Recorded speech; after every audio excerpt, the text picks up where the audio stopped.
तेलंगाना के वजीर आला केसीआर एनडीए में शामिल होना चाहते थे, मैंने इनकार कर दिया। केटीआर को इख्तिदार मुंतकिल करना चाहते थे। निजामाबाद के जलसे में वजीर आजम नरेंद्र मोदी का सनसनीखेज इंकिशाफ। वजीर आजम नरेंद्र मोदी ने आज सनसनीखेज इंकिशाफ किया है कि वजीर आला तेलंगाना केसीआर ने एनडीए में शामिल होने की पेशकश की थी, लेकिन उन्होंने इनकार कर दिया। वजीर आजम नरेंद्र मोदी आज मंगल को तेलंगाना के निजामाबाद जिला में बीजेपी के एक पुरहुजूम जनागर जना जलसे आम से खिताब करते हुए ये सनसनीखेज दावा किया। उन्होंने अवाम को मुखातिब करते हुए कहा कि आज वो सच बताएंगे, बताऊं या नहीं, जो पहले कभी नहीं बताए। उन्होंने कहा कि वो 100% सच आज बता रहे हैं। वजीर आजम नरेंद्र मोदी ने अपने खिताब में कहा कि जब ग्रेटर हैदराबाद म्युनिसिपल कॉरपोरेशन यानी GHMC के इंतखाबात में बीजेपी के 48 उम्मीदवारों ने कामयाबी हासिल की थी और BRS पार्टी को इख्तिदार हासिल करने के लिए कॉरपोरेटर्स की जरूरत थी, तब वजीर आला केसीआर ने दिल्ली पहुंचकर उनसे मुलाकात करते हुए कहा था कि आपकी क़यादत में मुल्क तरक्की कर रहा है और ख्वाहिश जाहिर की थी कि वो मरकज में बीजेपी इख्तिदार वाली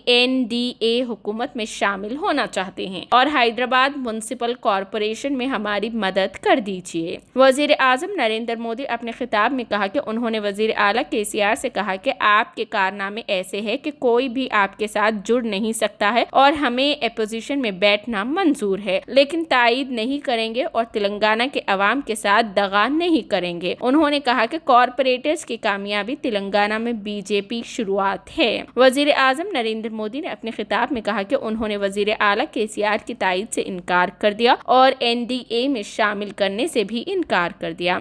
वजीर आजम नरेंद्र मोदी ने अपना खिताब जारी रखते हुए कहा कि उसके बाद से वो केसीआर दूर भागने लगे। साथ ही वजीर आजम नरेंद्र मोदी ने निजामाबाद के इस जलसे से खिताब करते हुए कहा कि वजीर आला केसीआर ने दोबारा उनसे मुलाकात की और बोले कि मोदी जी, मैंने बहुत काम कर लिया और अब मैं सारा कारोबार KTR यानी वजीर आला के फर्जंद व रियासती वजीर को सौंप दूंगा और आपके पास भेजूंगा। आप एक बार उन्हें आशीर्वाद दें। वजीर आजम ने कहा कि मैंने उस वक्त कहा कि केसीआर ये जमहूरियत है, तुम कौन होते हो अपने बेटे को राजपाट देने वाले? तुम कोई राजा महाराजा हो क्या? वजीर आजम ने कहा कि तेलंगाना के अवाम तय करेगी कि किसको इख्तिदार देना है और किसको नहीं देना है। वजीर आजम नरेंद्र मोदी ने अपने खिताब के आगाज में कहा कि GHMC के इंतखाबात से कबल वो जब कभी हैदराबाद आते तो वजीर आला केसीआर उनका शानदार इस्तकबाल किया करते थे, लेकिन इस मामले के बाद वो ऐसा नहीं कर रहे हैं और वही दिन आखिरी था। उन्होंने कहा कि अब केसीआर में मेरी परछाई भी देखने की हिम्मत नहीं बची है। वजीर आजम नरेंद्र मोदी ने कहा कि कोई भी बदउनवानियों में मुलव्विस शख्स मेरे बगल नहीं बैठ सकता, इसलिए भाग रहे हैं।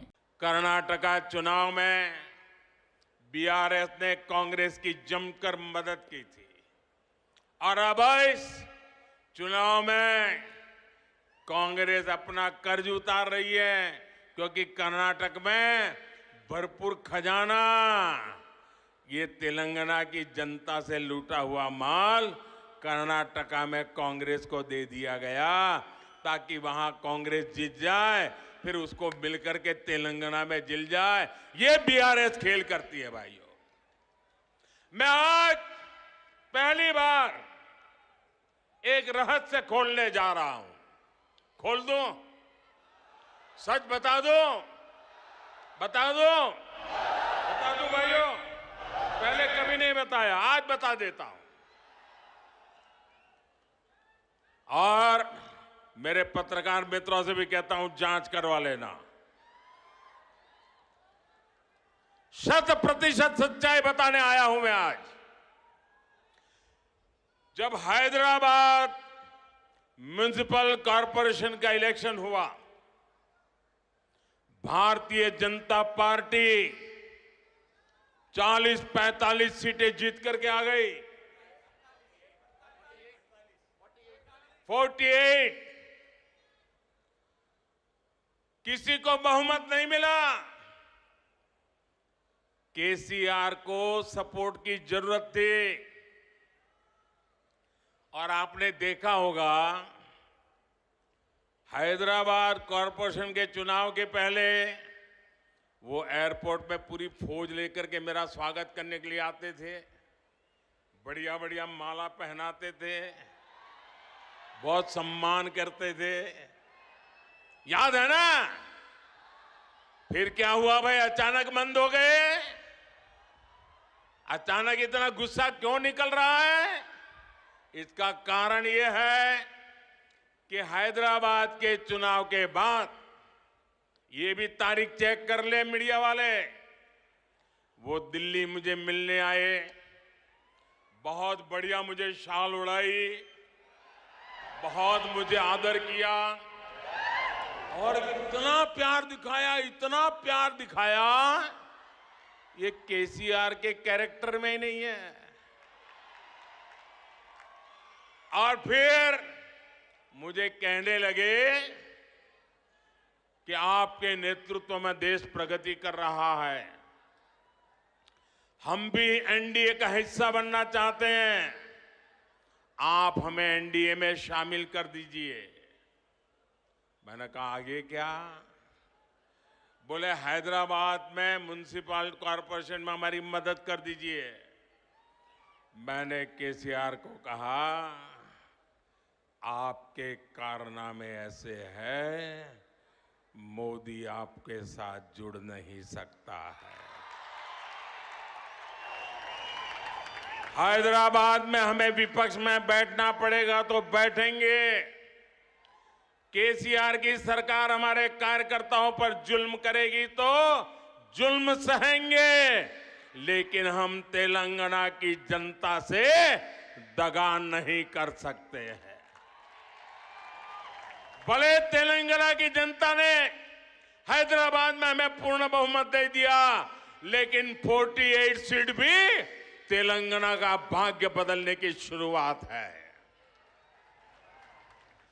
और मैंने उनसे हर प्रकार से मदद करने का इनकार कर दिया, उनको एनडीए में एंट्री देने से इनकार कर दिया।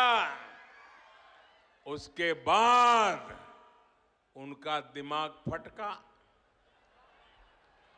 फिर तो वो भांति भांति से दूर भागने रहे। मैं भ्रष्टाचार के सवाल पूछने लगा, फिर एक बार दोबारा आए। वो मुझे कह रहे हैं कि मोदी जी मैंने बहुत काम कर लिया, अब मैं सारा कारोबार केटीआर को दे देना चाहता हूं। मैं एक बार केटीआर को भेजूंगा, आप जरा उसको आशीर्वाद दे देना। ये उन्होंने मुझे कहा। मैंने कहा केसीआर, ये लोकतंत्र है, तुम कौन होते हो बेटे को राजगादी दे? तुम राजा महाराजा हो क्या? क्या तुम राजा महाराजा हो क्या? अरे तेलंगाना की जनता तय करेगी किसको बिठाना है, किसको नहीं बिठाना है। बस वो दिन आखिरी था। उसके बाद एक बार भी वो मेरे से आंखें नहीं मिला पा रहे। मेरा परछाया भी देखने की हिम्मत नहीं बची उनकी। आप देखा, अभी मैं सरकारी कार्यक्रम करके आया, कोई भ्रष्टाचारी मेरे बगल में बैठ करके मेरा ताप सहन नहीं कर सकता है, इसलिए भाग रहे हैं।